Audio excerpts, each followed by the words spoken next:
যদি সে আমার চেয়ে কম জ্ঞানী হয় তবে আমি তার জন্য একটি উপহার, আর যদি সে আমার চেয়ে বেশি জ্ঞানী হয় তবে সে আমার জন্য একটি উপহার। এর অর্থ হলো জ্ঞান, বয়স বা অবস্থান দিয়ে মানুষকে ছোট বড় বিচার করা ঠিক নয়। প্রত্যেক মানুষের কাছে থেকে কিছু না কিছু শেখার থাকে। কখনো আমরা অন্যকে শেখাই, আবার কখনো অন্যের কাছ থেকে শিখি। যে মানুষ শেখার মন রাখে তার কাছে পৃথিবীর প্রতিটি মানুষই একজন শিক্ষক।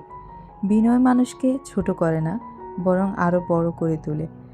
আসসালামু আলাইকুম, আমি Nazbun Nahar. Welcome to Nazbun Nahar blog. আশা করছি আপনারা সবাই ভালো আছেন। আমিও আলহামদুলিল্লাহ ভালো। দেশ ও দেশের বাইরে যে যেখানে আমার ভিডিওটা দেখতে পাচ্ছেন সবাইকে নাজবুন নাহার ব্লগে স্বাগতম। আর যারা আমার চ্যানেলে নতুন আছেন তারা প্লিজ আমার চ্যানেলটা সাবস্ক্রাইব করে শেষ পর্যন্ত আমার পাশেই থেকে যাবেন এবং পাশে থাকা বেল আইকনটা ক্লিক করে দিবেন। তাহলে আমি যখনই কোনো ভিডিও দিই না কেন আপনারা নোটিফিকেশন পেয়ে সাথে সাথে ভিডিওটা দেখে নিতে পারবেন। আর যারা এখনও আমার ভিডিওতে লাইক দেননি তারা প্লিজ লাইক দিয়ে ভিডিওটা শেষ পর্যন্ত কন্টিনিউ করুন। আজ আমি চলে এসেছি কাতারি সিমা ইসমা একটা পার্কে, আর সেই সঙ্গে আপনাদের সাথে কিছু মুহূর্ত ভাগ করে নিয়েছি। চারপাশে সবুজ প্রাকৃতি, শান্ত বাতাস আর মন ভরে যাওয়ার মতো পরিবেশ। কিন্তু জানেন, মানুষের মনটা সবসময় এমন শান্ত থাকে না। অনেক সময় বাইরের পৃথিবীটা যত সুন্দরই হোক, ভিতরে ভিতরে মানুষ অসংখ্য না বলা গল্প বয়ে বেড়ায়। এমন কিছু অনুভূতি থাকে যা কাউকে বলা যায় না, শুধু নীরবে বয়ে বেড়াতে হয়। আজকের এই ভিডিওতে আমি শুধু পার্ক দেখাবো না, বরং জীবনের কিছু অনুভূতি, কিছু উপলব্ধি আর নীরব কষ্টের কথাও আপনাদের সঙ্গে ভাগ করে নিব। যদি আমার কথাগুলোর মধ্যে আপনাদের নিজেদের জীবনের কোনো অংশ খুঁজে পান তাহলে ভিডিওটি শেষ পর্যন্ত অবশ্যই দেখবেন। হয়তোবা আজকের এই কয়েক মিনিট আপনাদের নতুন করে ভাবতে শেখাবে। তাহলে চলুন শুরু করা যাক। সবচেয়ে কষ্টের বিদায়টা চলে যাওয়া নয়, বদলে যাওয়া মনের হয়। কারো কাছে আগ্রহহীন পুরানো কবর হয়ে বেঁচে থাকা চেয়ে পছন্দের পায়ে হাঁটা পথে আগ্রহের দুর্বাকাশ হওয়া ভালো। এমনই অভিমান করতে করতে একদিন বুঝলাম, মানুষ সবচেয়ে বড় যুদ্ধ করে পৃথিবীর সঙ্গে নয়, নিজের সঙ্গেই। অভিযোগ ছিল অনেক, কিন্তু কার বিরুদ্ধে লিখব? যারা কষ্ট দিয়েছে তারা নিজেদের গল্পে নির্দোষ, আর আমি সব গল্পের নীরব চরিত্র, যার কান্নার কোনো সাক্ষী নেই। মানুষ হারিয়ে যায় না, আগ্রহটাই একদিন হারিয়ে যায়। যেখানে আগ্রহ পুড়িয়ে যায় সেখানে শুধু সম্পর্কের অভ্যাস হয়ে বেঁচে থাকে। কারো কাছে আগ্রহহীন থাকার চেয়ে একা থাকা অনেক ভালো। তাই নিশ্চুপ হয়ে গেলাম, কারণ পৃথিবী শব্দ শুনে হাততালি দেয়, নীরবতার আর্তনাদ কেউ শুনে না। নীরব হতে হতে একদিন দেখলাম আমি আর আমাকে খুঁজেই পাই না। হারিয়ে গেছি কোনো শহরে নয়, কোনো মানুষের ভিড়েও নয়। হারিয়ে গেছি সেই মানুষটার ভিতর যে একদিন বিশ্বাস করেছিল সব ঠিক হয়ে যাবে। ঠিক কিন্তু কার হয় না। যে মানুষটা একটা ছোট্ট মন খারাপও বুঝে ফেলত, নীরবতার ভাষা বুঝতো, দীর্ঘশ্বাসগুলো অনুবাদ করতে পারত। একসময় সে মানুষটাই নীরবতা আর দীর্ঘশ্বাস তো দূরের কথা, শাব্দিক হাহাকারও বুঝে না। মুখে হয়তো কিছু বলে না, কিন্তু আচরণ বদলে যায়। কথা বলার ধরন পাল্টায়, অপেক্ষা পুরায়, খোঁজ নেওয়া কমে যায়। আমি সেই পরিবর্তনগুলো বুঝতে পারি, টের পাই, আর বুঝতে পারি বলেই কষ্ট পাই। ভিতরে ভিতরে ভেঙে যাই, অপমানিত বোধ করি, কিন্তু মুখ ফুটে কিছুই বলতে পারি না। ভয় পাই যতটুকু আছে যদি অতটুকুই হারিয়ে যায়। এই আশঙ্কা অবহেলিত পুরানো কবরের মতো হলেও থেকে যেতে চাই। এখন ফিরব না আর সেই সরল বিশ্বাসে নয়, সেই অন্ধ ভালোবাসা নয়, সে মানুষ হয়ে নয় যে নিজের সবটুকু উজাড় করে দিয়ে শেষে শূন্যতাকেই আপন ভেবেছিল। জীবন আমাকে শিখিয়েছে সব হারানো ক্ষতি নয়, সব পাওয়া আশীর্বাদও নয়। কিছু মানুষ আসে থাকার জন্য নয়, সবচেয়ে সুন্দর ফুল নীরবেই ঝরে পড়ে। সবচেয়ে বেশি যে হাসে তার বুকেই জমে থাকে সবচেয়ে গভীর কান্না। আজ আর কোনো রাগ নেই, নেই কোনো প্রতিশোধ, কোনো অভিযোগও নেই, শুধু একটা উপলব্ধি আছে। মানুষ একদিন পৃথিবী থেকে হারিয়ে যায় না, তার অনেক আগেই, কারো অবহেলায়, কারো বিশ্বাসঘাতকতায়, কারো বেইমানিতে, আর নিজের অতিরিক্ত সহ্য করার অভ্যাসে ধীরে ধীরে হারিয়ে যায়। যদি কোনো দিন আমার কথা মনে পড়ে, তবে শুধু এতটুকুই মনে রেখো, জীবনের সবচেয়ে বড় পরাজয় মৃত্যু নয়, সবচেয়ে বড় পরাজয় হলো একদিন নিজের চোখে নিজেকে অপরিচিত মনে হওয়া। ভাবছো আমি পৃথিবী থেকে হারাইনি, আমি হারিয়ে গেছি সেই মানুষটার ভিতর যে সবাইকে বাঁচাতে গিয়ে নিজেকে বাঁচাতে ভুলে গিয়েছে। জানেন, একটা সময় আমি ভাবতাম সবাইকে খুশি রাখতে পারলে হয়তো জীবন সুন্দর হয়ে যাবে। নিজের ইচ্ছাগুলোকে চুপ করিয়ে রেখে অন্যের মুখের হাসিটাকে নিজের সুখ ভেবেছিলাম। কিন্তু জীবন খুব অদ্ভুত একটা শিক্ষক। সে কাউকে আগে থেকে কিছু বলে না, সময় হলে শুধু বুঝিয়ে দিয়ে যায়। যাদের জন্য নিজের সবটুকু উজাড় করে দিয়েছিলে, তারা একদিন তোমার কষ্টের খবরটুকুও জানতে চায় না। তারপর একদিন নিজেকে প্রশ্ন করলাম, আমি কি সত্যি এতটাই অপ্রয়োজনীয়, নাকি আমি ভুল মানুষদের কাছে নিজের মূল্য খুঁজেছি? সেই দিন বুঝলাম, মানুষের সবচেয়ে বড় ভুল হলো নিজের মূল্য অন্যের আচরণ দিয়ে বিচার করা। যে মানুষ আজ তোমাকে গুরুত্ব দিচ্ছে না, তার মানে এই নয় যে তুমি গুরুত্বহীন।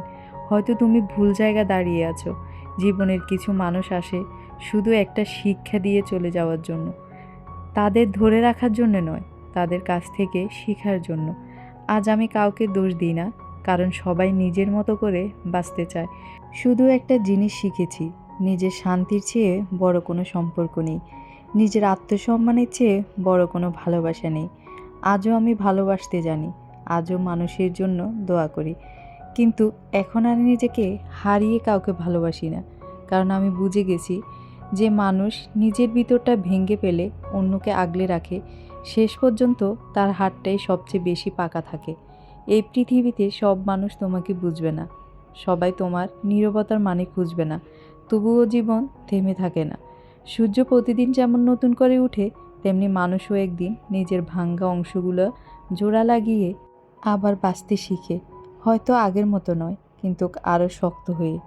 তাই আজ যদি আপনার মনও কোনো কারণে ভেঙে থাকে, যদি মনে হয় কেউ আপনাকে বুঝছে না, তাহলে একটা কথা মনে রাখবেন, এই সময়টা একদিন কেটে যাবে। নিজেকে ভালোবাসুন, নিজের যত্ন নিন, কারণ আপনার হাসির দায়িত্ব অন্য কারো নয়। জীবন খুব ছোট, যারা আপনাকে সত্যি ভালোবাসে তাদের মূল্য দিন, আর যারা অবহেলা করে তাদের জন্য নিজের রাতের ঘুম, নিজের হাসি, নিজের আত্মসম্মান কখনো নষ্ট করবেন না। আল্লাহর উপর ভরসা রাখুন। যে কষ্ট আজ আপনাকে কাঁদাচ্ছে, হয়তো সেই কষ্টই একদিন আপনাকে আরও শক্ত, আরও সুন্দর একজন মানুষ বানিয়ে দিবে। অনেকেই বলে সময় নাকি সব ঠিক করে দেয়, কিন্তু আমি মনে করি সময় সবসময় ঠিক করে না। সময় শুধু মানুষকে মেনে নিতে শিখিয়ে দেয়। যে কষ্ট একদিন বুক ভেঙে দিয়েছিল, সেই কষ্টই একদিন নীরবে বেঁচে থাকার অভ্যাস হয়ে যায়। একটা সময় ছিল কারো একটা মেসেজের জন্য ঘন্টার পর ঘন্টা অপেক্ষা করতাম। একটা ফোন কল, একটা খোঁজ নেওয়া, একটা কেমন আছো, সেই ছোট্ট ছোট্ট জিনিসগুলো তখন পৃথিবীর সবচেয়ে বড় আনন্দ ছিল। আজ আর অপেক্ষা করি না, কারণ বুঝে গিয়েছি যে মানুষ সত্যি তোমাকে নিজের মনে করবে, তাকে কখনো মনে করিয়ে দিতে হয় না। জীবনের সবচেয়ে কঠিন সত্য হলো, যে মানুষটাকে তুমি সবচেয়ে বেশি আপন ভেবেছিলে, অনেক সময় সেই মানুষটাই তোমাকে সবচেয়ে বেশি একা অনুভব করিয়ে দেয়। তবুও আমি কাউকে ঘৃণা করি না, কারণ ঘৃণা বুকের ভিতর আরও অন্ধকার বাড়িয়ে দেয়। আমি শুধু দূরত্ব রাখতে শিখেছি, কিন্তু দূরত্ব রাগের জন্য নয়, নিজেকে বাঁচিয়ে রাখার জন্য। জানেন, আমরা অনেক সময় অন্যের জন্য এত বেশি ভাবি যে নিজের কথাটা ভুলেই যাই, কিন্তু নিজের ভিতরের মানুষটাও তো একটু ভালোবাসা চায়, সেও তো একটু শান্তি চায়। একদিন আয়নার সামনে দাঁড়িয়ে নিজেকে প্রশ্ন করলাম, শেষ কবে মন খুলে হেসেছিলাম? উত্তরটা খুঁজে পাইনি। তখন বুঝলাম, আমি পৃথিবীকে সময় দিতে দিতে নিজের জন্য সময় রাখতেই ভুলে গিয়েছি। এখন আমি ধীরে ধীরে নিজেকে ফিরে পাওয়ার চেষ্টা করছি। ছোট ছোট আনন্দের সুখ খুঁজছি, আকাশের দিকে তাকিয়ে শান্তি খুঁজেছি, সবুজ গাছের মাঝে হাঁটছি, প্রকৃতির নীরবতায় নিজের ভাঙ্গা মনটাকে জোড়া লাগানোর চেষ্টা করছি। প্রকৃতি কখনো কাউকে বিচার করে না, গাছেরা জিজ্ঞেস করে না তুমি কতটা সফল, বাতাস জানতে চায় না তুমি কতবার ভেঙেছ, সূর্যের আলো দিতে কার্পণ্য করে না। তাহলে মানুষ হয়ে আমরা কেন একে অপরকে এত কষ্ট দিই? যদি কাউকে ভালো রাখতেই না পারি, তবে অন্তত তার কষ্টের কারণ না হই। আজ আমার জীবনের সবচেয়ে বড় ইচ্ছা, আমি যেন কাউকে ইচ্ছে করে কষ্ট না দিই, কারণ আমি জানি অবহেলা কতটা গভীর হতে পারে, নীরব কান্না কতটা ভারী হতে পারে। একজন মানুষ বাইরে থেকে হাসলেও ভিতরে ভিতরে কতটা ভেঙে থাকতে পারে। আপনি যদি এই মুহূর্তে আমার কথা শুনতে থাকেন, তাহলে আপনার জন্য একটি ছোট্ট দোয়া। আল্লাহ আপনার সব অশ্রু হাসিতে বদলে দিন, আপনার হৃদয়ে সব কষ্ট হালকা করে দিন। যে মানুষ আপনাকে মূল্য দেয় না, তার জন্য যেন আপনি আর নিজের মূল্য হারিয়ে না পেলেন। আর যদি কখনো মনে হয় সব শেষ, তাহলে মনে রাখবেন, অন্ধকার রাতের পরেই সবচেয়ে সুন্দর সকাল আসে। আল্লাহ কখনো তার বান্দাকে একা ছেড়ে দেন না। ধৈর্য ধরুন, দোয়া করুন, আর নিজের উপর বিশ্বাস রাখুন। ইনশাল্লাহ একদিন সব কিছুই সুন্দর প্রতিদান পাবেন।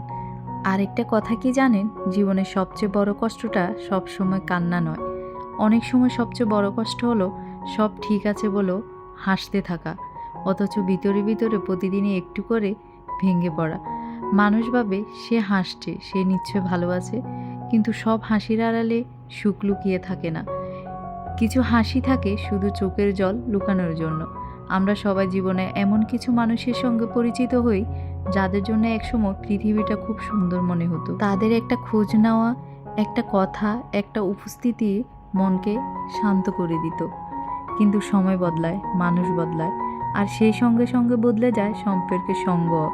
তখন বুঝতে পারি, যে সম্পর্ক ধরে রাখতে শুধু একজনকেই চেষ্টা করতে হয়, সেই সম্পর্ক বেশি দূর এগিয়ে যায় না।